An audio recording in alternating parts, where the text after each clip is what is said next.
ating kaibigan. Prepare sa ating kaibigan. Isang kilo. Ayan na, 168 daw oh. 3 piraso oh.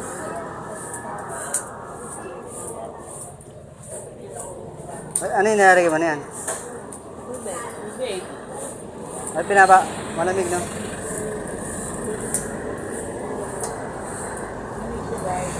Ito na sila, guys. Sa atin nga, tawa, nabidyohan ko sa atin nung nakaraan, eh. Samantalang kayo, di ka mabidyohan.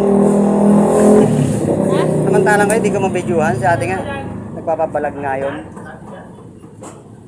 Hindi ka maintindihan. Sabi ko sa ate, nagpapabidyo nung nakaraan. Yung kapatid niya yan, ah. Ha?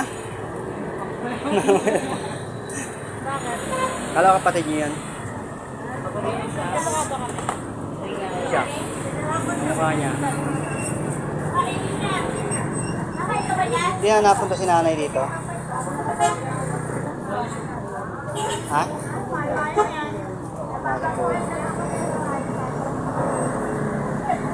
Sa dalawa. Kaya na 10 hati, 10 hati yan. Indian yan. Kaya yung mga spices, herbs and spices, you know. Tama.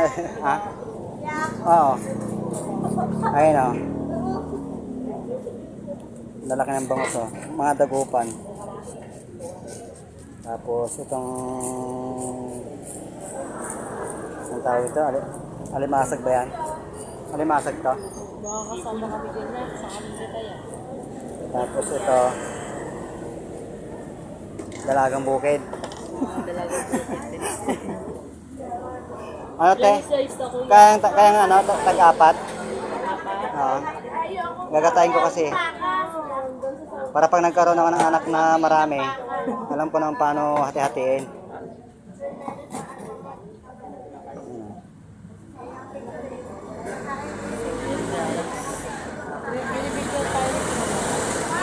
Ayun o.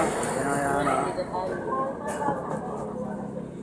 Ayun pala, kaya 5 isa eh. Ay, hindi na. Hindi natin ulo. Parang daing.